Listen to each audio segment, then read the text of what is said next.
Gas trouble അനുഭവിക്കാത്ത ആരാണുള്ളത്? നമ്മുടെ ദൈനംദിന പ്രവർത്തനത്തെ ഏറ്റവും കൂടുതൽ ബാധിക്കുന്ന പ്രധാനപ്പെട്ട ഒരു ബുദ്ധിമുട്ടാണ് ഗ്യാസ് ട്രബിൾ, അല്ലെങ്കിൽ നെഞ്ചെരിച്ചൽ, അല്ലെങ്കിൽ ബ്ലോട്ടിംഗ്, വയറ് നിറയുക തുടങ്ങിയ പ്രശ്നങ്ങളൊക്കെ. ഇത്തരം പ്രശ്നം നമുക്ക് വരികയാണെങ്കിൽ ആ വന്ന ഗ്യാസ് പുറത്തേക്ക് പോകുന്നത് വരെ, ബർപ്പിംഗ് ആയിട്ടോ തികട്ടിയിട്ടോ അല്ലെങ്കിൽ കീഴ്വായു ആയിട്ടോ പുറത്തേക്ക് പോകുന്നത് വരെ നമ്മൾ വളരെയധികം അസ്വസ്ഥരായിരിക്കും.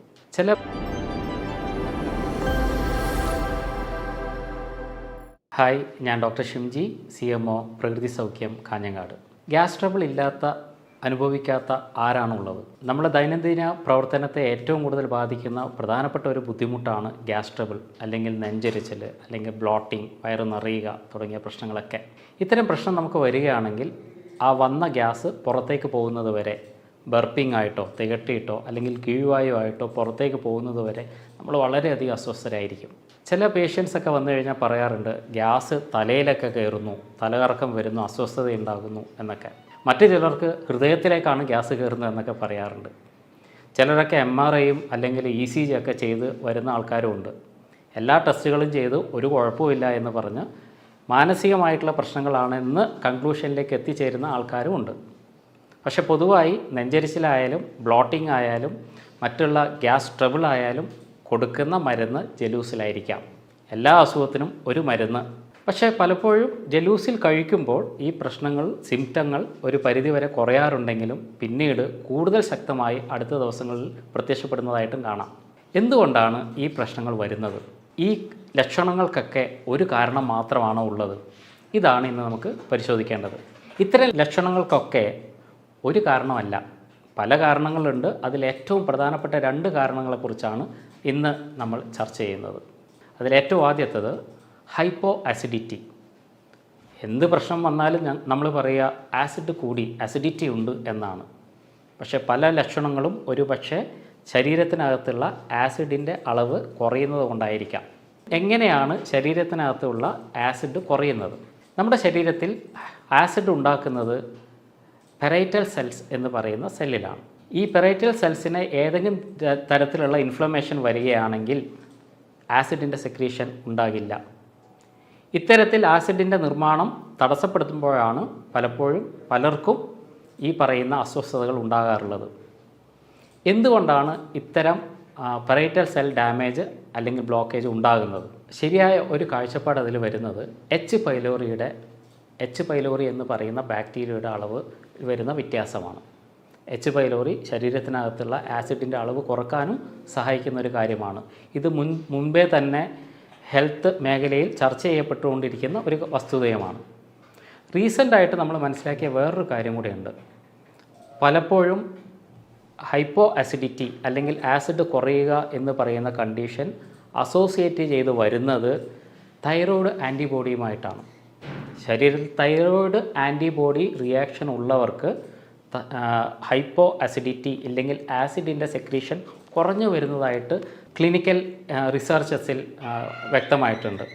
അപ്പോൾ ശരീരത്തിനകത്ത് വരുന്ന ആൻറ്റിബോഡീസ്, തൈറോയ്ഡ് ആൻറ്റിബോഡീസ് കൊണ്ടും ശരീരത്തിനകത്തുള്ള ഹൈഡ്രോക്ലോറിക് ആസിഡിൻ്റെ അളവ് കുറയാം. ഇത്തരത്തിൽ ഹൈപ്പോ ആസിഡിറ്റി അല്ലെങ്കിൽ ആസിഡ് ശരീരത്തിൽ കുറഞ്ഞവരെ എങ്ങനെ പെട്ടെന്ന് മനസ്സിലാക്കാം? ഭക്ഷണം കഴിച്ച് ആദ്യം പ്രശ്നമൊന്നും ഇല്ലെങ്കിലും ഒരു 20-25 മിനിറ്റൊക്കെ കഴിയുമ്പോഴായിരിക്കും ഇവർക്കുള്ള അസ്വസ്ഥതകൾ വർദ്ധിക്കുക. ഇത്തരത്തിൽ ഭക്ഷണം കഴിച്ച് ഒരു 20 മിനിറ്റിന് ശേഷമാണ് നിങ്ങളുടെ അസ്വസ്ഥതകൾ വരുന്നതെങ്കിൽ അത് ഹൈപ്പോ ആസിഡിറ്റി ആവാനുള്ള സാധ്യതയാണ് കൂടുതൽ. നമുക്കെങ്ങനെ ഹൈപ്പർ ആസിഡിറ്റി ആണോ അല്ലെങ്കിൽ ആസിഡ് കൂടിയത് കൊണ്ടാണോ അല്ലെങ്കിൽ ആസിഡ് കുറഞ്ഞത് കൊണ്ടാണോ പ്രശ്നം ഉണ്ടാകുന്നതെന്ന് മനസ്സിലാക്കുന്നത് എന്താണ് അതിൻ്റെ ടെസ്റ്റ്? ബേക്കിംഗ് സോഡ ടെസ്റ്റ് ചെയ്യുക വഴി നിങ്ങൾക്കുള്ളത് ഹൈപ്പോ ആസിഡിറ്റി ആണോ എന്ന് നിങ്ങൾക്ക് തിരിച്ചറിയാം. ഇതിൽ ചെയ്യേണ്ടത് 1/4 ടീസ്പൂൺ ബേക്കിംഗ് സോഡ എടുക്കുക, 100 ml വെള്ളത്തിലേക്ക് ഇത് മിക്സ് ചെയ്യുക. അത് കലക്കി കുടിച്ചതിന് ശേഷം സ്റ്റോപ്പ് വാച്ച് ഓൺ ചെയ്യുക. 4 മിനിറ്റിനകം നിങ്ങൾക്ക് ബർപ്പിംഗ് അല്ലെങ്കിൽ ഗ്യാസ് പുറത്തേക്ക് വരുന്നുണ്ടെങ്കിൽ നിങ്ങളുടെ ആസിഡ് നോർമലാണ്. കാരണം ബേക്കിംഗ് സോഡയിലുള്ള ചില കെമിക്കൽസ് സ്റ്റൊമക്ക് ആസിഡുമായി ചേർന്ന് പ്രവർത്തിക്കുന്നതിൻ്റെ ഫലമായിട്ടാണ് ബർപ്പിംഗ് അല്ലെങ്കിൽ പുറത്തേക്ക് ഗ്യാസ് വരുന്നത്. പക്ഷേ നിങ്ങൾക്ക് ആ സമയത്ത് വയറിനകത്ത് ആസിഡിറ്റി ഇല്ലെങ്കിലോ പ്രോപ്പറായിട്ട് ആസിഡ് ഇല്ലെങ്കിൽ ഈ ബർപ്പിംഗ് വരില്ല, തികട്ടലുണ്ടാകില്ല. 4 മിനിറ്റിനകവും ഈ തികട്ടൽ വന്നില്ലെങ്കിൽ ഒരു പക്ഷേ നിങ്ങൾക്ക് ഹൈപ്പോ അസിഡിറ്റി എന്ന കണ്ടീഷനായിരിക്കാം ഉള്ളത്. ഇത്തരത്തിൽ ഹൈപ്പോ അസിഡിറ്റി ആണെങ്കിൽ എങ്ങനെയാണ് അതിനെ മറികടക്കാൻ വേണ്ടി കഴിയുക? എൻ്റെ ക്ലിനിക്കൽ പ്രാക്ടീസിൽ സാധാരണഗതിയിൽ ഇത്രയും പ്രശ്നവുമായിട്ട് വരുന്ന ആൾക്കാർക്ക്, പ്രത്യേകിച്ച് മുട്ടയൊക്കെ കൊടുക്കുമ്പോൾ, ഹൈ പ്രോട്ടീൻ ആയിട്ടുള്ള സാധനങ്ങൾ കൊടുക്കുമ്പോൾ അതിന് തൊട്ട് മുമ്പ് ഒരു 5 മിനിറ്റ് മുമ്പ് ഞാൻ അവർക്ക് 1 spoon apple cider vinegar 1 glass വെള്ളത്തിൽ മിക്സ് ചെയ്ത് കൊടുക്കാറുണ്ട്. ഇത്തരത്തിൽ അവർ കഴിച്ചതിന് ശേഷം പ്രോട്ടീൻ അല്ലെങ്കിൽ മുട്ട പോലെയുള്ള സാധനങ്ങൾ കഴിച്ചു കഴിഞ്ഞാലും അവർക്ക് യാതൊരു ബുദ്ധിമുട്ടും ഇല്ലെങ്കിൽ അവർക്ക് ഹൈപ്പോ അസിഡിറ്റി ആണെന്ന് നമുക്ക് ഉറച്ച് വിശ്വസിക്കാം. എന്തുകൊണ്ടാണ് ഈ ഗ്യാസ് ഫോർമേഷൻ ഉണ്ടാകുന്നത്? നമുക്കൊക്കെ അറിയുന്ന പോലെ ശരീരത്തിനകത്ത് കയറുന്ന ഭക്ഷണ വസ്തുക്കളിലെ പ്രോട്ടീൻ, മാംസ്യം, ഈ മാംസ്യത്തിൻ്റെ ശരിയായ ഡൈജഷന് ശരീരത്തിനകത്തുള്ള ആസിഡുകൾ അത്യാവശ്യമാണ്.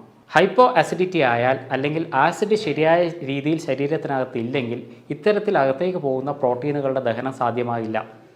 ഇവ അകത്ത് കിടന്ന് ഫെർമെൻറ്റഡ് ആവുകയും അതിൻ്റെ ഫലമായിട്ടുണ്ടാകുന്ന ഗ്യാസ് ഫോർമേഷനുമാണ് നമ്മളെ ബുദ്ധിമുട്ടിലേക്ക് നയിക്കുന്നത്. അതുകൊണ്ട് തന്നെ ആപ്പിൾ സിഡർ വിനെഗർ പോലെയുള്ള കാര്യങ്ങൾ, ആസിഡ് ക്യാരക്ടറുള്ള വസ്തുക്കൾ നമ്മുടെ ശരീരത്തിനകത്തുള്ള ഇത്തരം പ്രശ്നങ്ങളെ കുറക്കാൻ വേണ്ടി സഹായിക്കും. ആപ്പിൾ സിഡർ വിനെഗർ പോലെ നമുക്ക് ഉപയോഗിക്കാൻ പറ്റുന്ന മറ്റൊരു കാര്യമാണ് ലെമൺ കോൺസെൻട്രേറ്റ്സ്, അല്ലെങ്കിൽ ലെമൺ അടങ്ങിയ നാരങ്ങ അടങ്ങിയ കോൺസെൻട്രേറ്റുകൾ.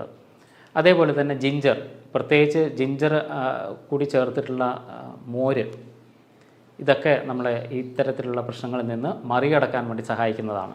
ഇപ്പോൾ നമ്മൾ ഡിസ്കസ് ചെയ്ത എല്ലാ ലക്ഷണങ്ങളും ഹൈപ്പർ അസിഡിറ്റിയിലും കാണിക്കാം, ആസിഡ് വർദ്ധിച്ച അവസ്ഥയിലും കാണിക്കാം. എന്തുകൊണ്ടാണ് ഹൈപ്പർ അസിഡിറ്റി വരുന്നത്?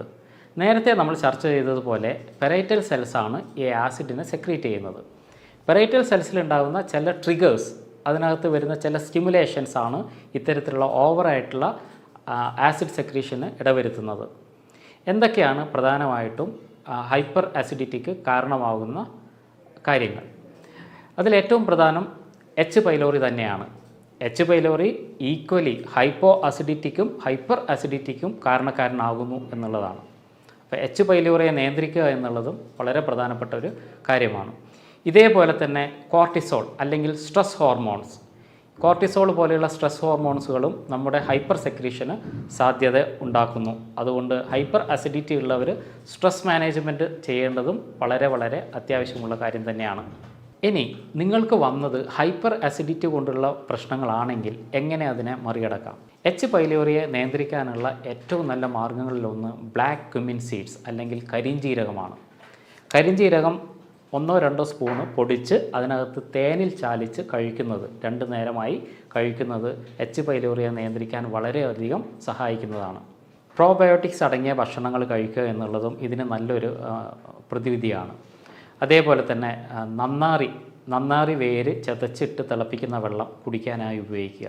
1-2 ലിറ്റർ വെള്ളം തിളപ്പിച്ച് വെച്ച് നന്നാറി വെള്ളം കുടിച്ചുകൊണ്ടിരിക്കുന്നതും ഹൈപ്പർ അസിഡിറ്റിയെ കുറക്കാൻ വേണ്ടി വളരെയധികം സഹായിക്കുന്നതാണ്. ഈ സിംറ്റംസ് അല്ലാതെ തന്നെ ഹെമറ്റോളജിക്കലി രക്തത്തിൽ വരുന്ന വ്യത്യാസങ്ങളും പഠനവിധേയമാക്കാറുണ്ട്. CBC പോലെയുള്ള ജനറലായിട്ട് ചെയ്യുന്ന ടെസ്റ്റുകൾ, അല്ലെങ്കിൽ എൻഡോസ്കോപ്പി പോലെയുള്ള കാര്യങ്ങൾ, എച്ച് പൈലോറിയുടെ പ്രസൻസ് കണ്ടുപിടിക്കാനുള്ള എക്സാമിനേഷൻസ്, ഇതെല്ലാം കൂടിച്ചേർന്ന് കൃത്യമായ രീതിയിലുള്ള ഒരു ഡയഗ്നോസിസിൽ എത്തിച്ചേർന്ന് എന്ത് അസുഖമാണോ നിങ്ങൾക്കുള്ളത്, എവിടെയാണോ അത് ബാധിച്ചിട്ടുള്ളത്, അതിനനുസരിച്ച രീതിയിലേക്കുള്ള ചിട്ടകളും ക്രമീകരണങ്ങളും ഭക്ഷണ രീതിയിലായാലും ജീവിതചര്യയിലായാലും നടത്തുക എന്നുള്ളതാണ് ഏറ്റവും പ്രധാനമായി നമ്മൾ ചെയ്യേണ്ടിയിരിക്കുന്നത്. അപ്പോൾ എന്ത് തരത്തിലുള്ള പ്രശ്നമാണ് നിങ്ങളെ ബാധിച്ചിട്ടുള്ളത്, ഹൈപ്പർ ആണോ ഹൈപ്പോ ആണോ എന്ന് തിരിച്ചറിഞ്ഞ് അതിനുള്ള ചികിത്സ ശരിയായ രീതിയിൽ ചെയ്യുക എന്നതാണ് ഈ പ്രശ്നത്തെ മറികടക്കാനുള്ള ഏറ്റവും നല്ല വഴി. കൂടുതൽ ഹെൽത്ത് ടിപ്സുമായി വീണ്ടും നമുക്ക് കാണാം. അതുവരെ എല്ലാവർക്കും നന്ദി.